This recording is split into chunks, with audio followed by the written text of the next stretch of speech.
Hi everyone, I'm Tara here with SmartBubbleGum.com, and today we have a very special guest with us.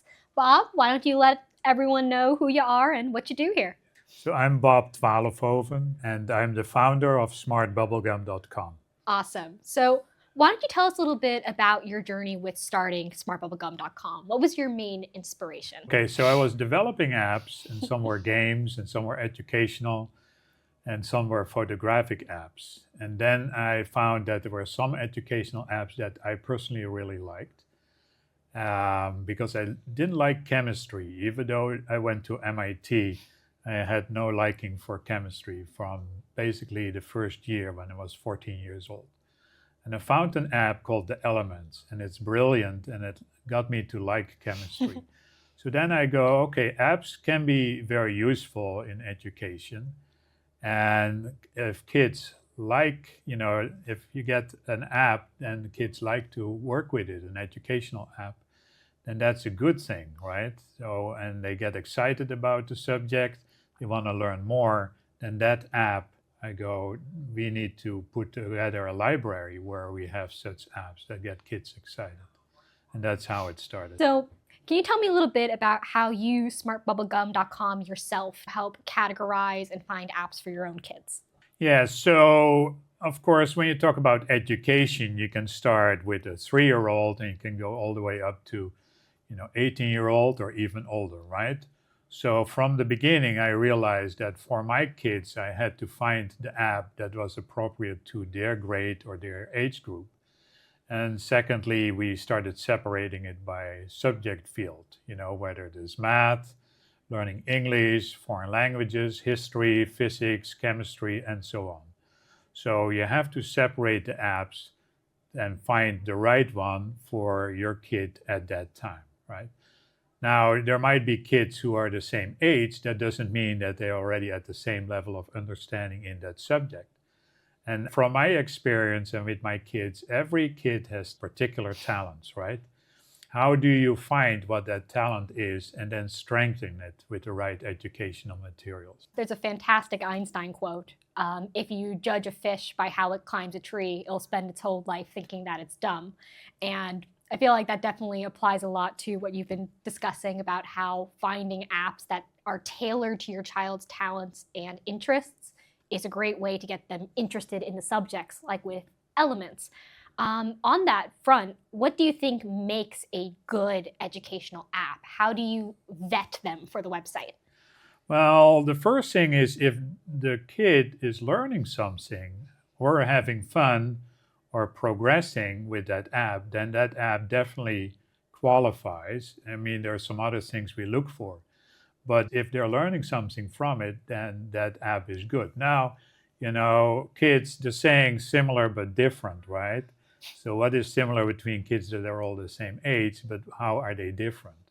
And with an app, you can definitely focus on the differences. Well, in a general school setting with 30 kids in one school, there's not a lot of attention on how they are progressing in a different way, right? And even if a kid is doing well in one grade, the next grade they might certainly not do well anymore. And so with apps, you can give them personal attention. It becomes like a tutor because apps can test people's knowledge as they're progressing. It's a bit of a digital Aristotle. Aristotle was Alexander the Great's personal tutor. And there's been a lot of discussion in especially the AI space and a lot of current app design of creating that one-on-one relationship to help personalize education. When it comes to curriculum as well, that one-size-fit-all approach, a lot of homeschooling parents I know are struggling to find great curriculums for their kids. We've discussed previously about how 1 year curriculum can be incredible, but the next year it changes. Mind letting us know a bit of your thoughts on that, about curriculum changes and how to find good ones? Yeah, so our website doesn't at the moment provide the curriculum, and maybe in the future we will.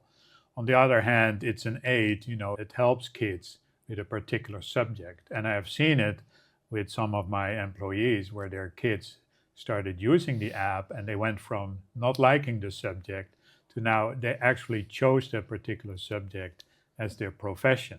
Oh, wow. wow. And so it can turn a kid's liking of a subject or how well they're doing in a particular subject around.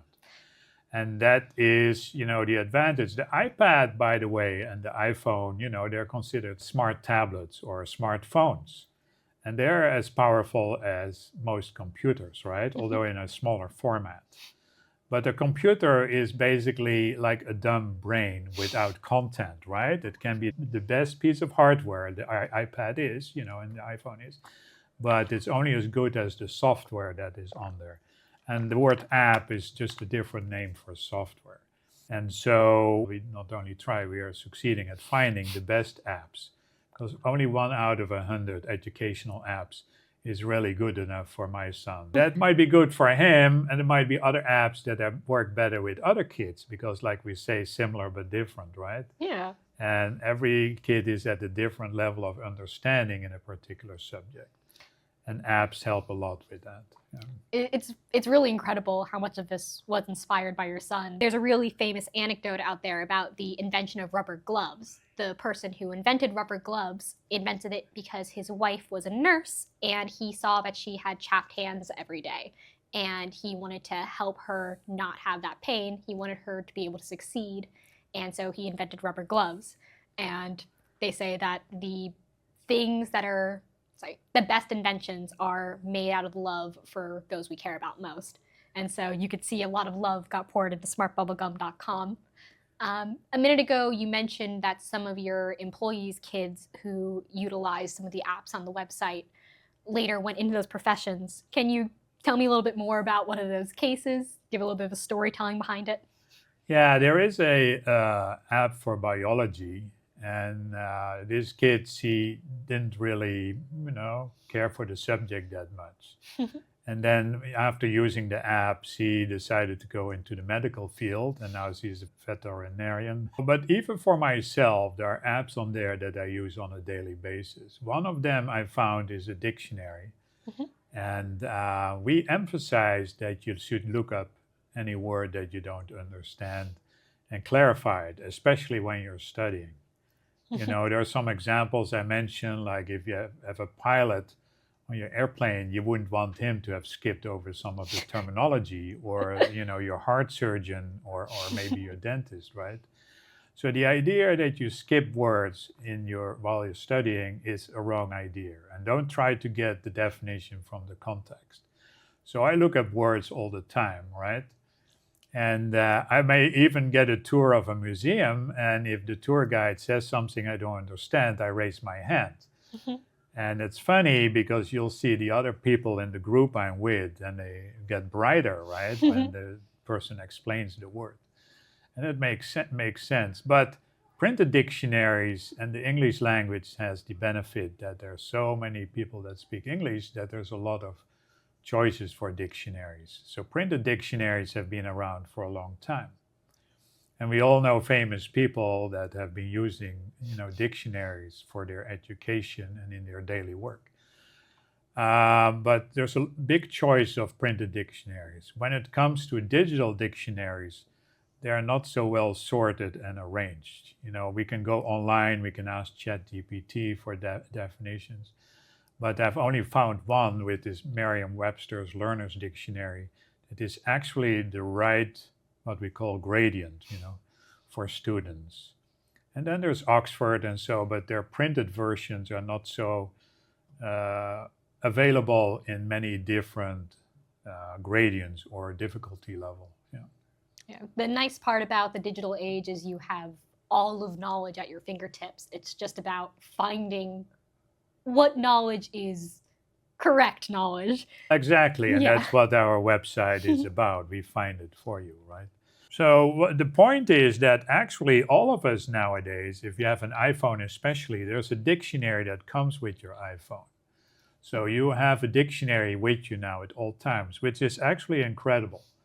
But is the dictionary the right one for your level of education, for your age, or me being a foreigner? For me, I don't want a dictionary that is like 5 volumes big in printed format.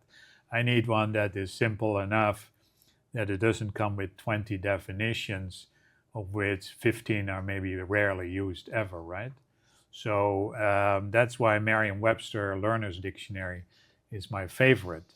And but everybody should be aware that you have a dictionary on your phone or tablet or on your computer. Yeah, That's accessible. it's especially great for those of us who are getting more into reading, young readers. When you're reading on tablets or on iPhones, you can highlight certain words and it'll pull up the definition right there. So this way you don't even have to leave the app. That's correct. You can highlight any word pretty much, whether it's in an email or on a website, and then I'll tell you what it means.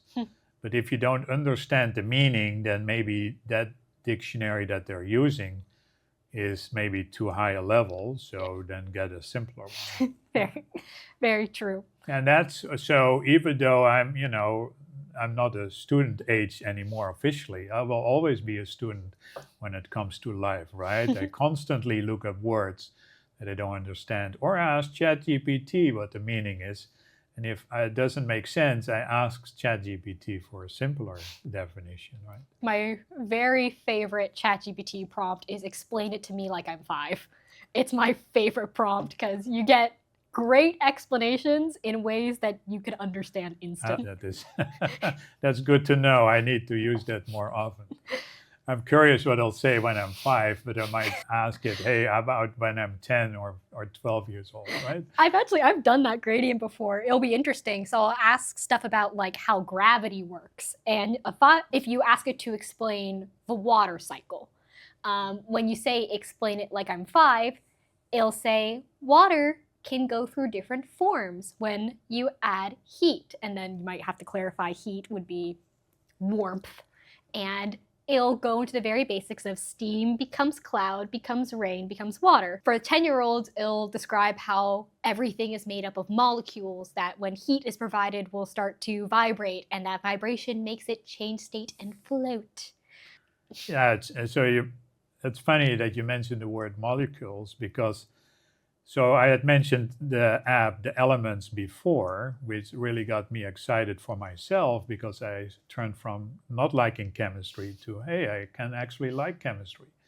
Well, the same guy who developed the Elements app also created the follow-up app called The Molecules. And here you see it on our website. So I recommend that one highly as the next step, if you want to learn more about chemistry.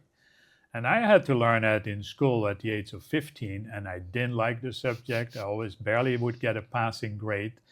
And you would think that somebody like me who went to MIT did better in school. No, I didn't, right? I had a hard time with many subjects. It's hard. And that one was one of the ones. Yeah, I've been doing tutoring for over a decade now. Wow, I didn't know that. Right? And I had started off in high school as the go-to. I mostly did history tutoring, but I actually got roped into doing a lot of science tutoring for the specific reason of I wasn't very good at it at the start. And my science teacher told me the best person to teach is someone who's not naturally good at it. Because when you had to learn it without the ease of talent, it meant that you had to understand it at such a fundamental level that you could help someone from the same base. And I think that's part of the beauty of a lot of these apps is it's helping someone come from the most basic level of knowledge. Apps like Elements, apps like Molecules are such a great fundamental source of that knowledge that you can later build upon, and it makes classrooms a lot more accessible. No, yeah, and it's a shame that in most educational systems, especially the public schools, the best materials are available. They are out there, but they're not being used to the level that they should be, For our kids, they deserve to have the best educational materials available. And they are not necessarily the latest. Now, when it comes to apps, that is true, but the teaching, they're more recent development or ChatGPT. But in the past, we have had so many good educational materials, like The Elements existed as a book long time ago. I don't know when they were first published. It was first written by Theodore Gray, but it's a brilliant form to introduce somebody to chemistry. And I did not have that advantage when I was in public school 40, 50 years ago. Actually, more like 60 years ago, but okay, giving away my age. And it is true what you're saying. Maybe the best teachers are those who had a hard time in particular subjects. Now, there were some subjects I was very good at, and others, that I would spend a lot of time in having a miserable time, worrying about getting a passing grade and whether I would continue in school. Clearly, you made it through. You made it through MIT, which is pretty difficult to do, from what I've heard. That is true, but I also want to apply my knowledge of what could have been done better, and make sure that applies to the next generations, and especially my kids, of course. I wanted to make sure they had proper education. And something you mentioned before, a personalized education will always do better for the kids than when you just group them all together like... Yeah, we always want the next generation to have it a little easier, a little better than we did. Let them stand on the shoulders of giants, as they say.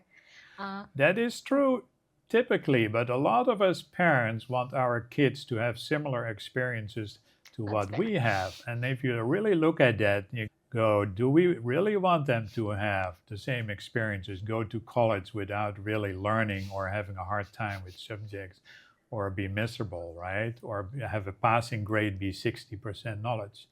60% knowledge is not adequate, for many professions. You don't want structures to be designed with an engineer who kind of understood 60% of what he was studying.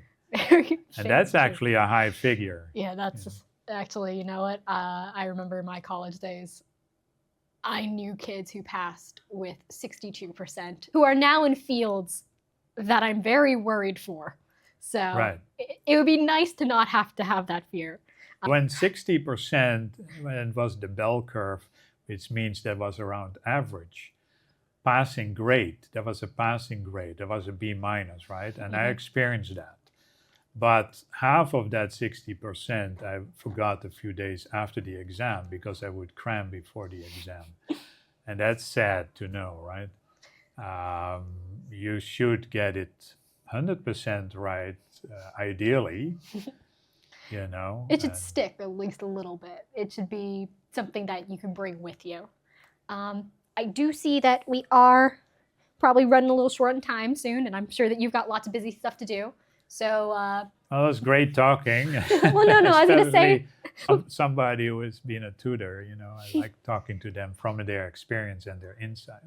I appreciate that. Yeah. I mean, it's why I'm here. I'm on camera at smartbubblegum.com. You gave me the honor. But before we head out, I did want to ask if there's anything closing remarks-wise you wanted to do, any, as the kids say, hot takes that you'd like to share. Yeah, well, we all know that the school system, especially the public school system, could use some improvement or a lot of improvement. And, when it comes to educational apps, I think it can help a lot with kids because it's very personalized. It gives them like a tutor kind of thing. So it can help whether you're homeschooling, whether your kids go to public school, private school. There are a lot of great apps out there, and we help locate them. Awesome. Well, if you don't mind giving one last outro to the camera. So I'm Bob Twaalfhoven. I'm the founder of SmartBubbleGum.com. And don't forget to like and subscribe. High five. Woo!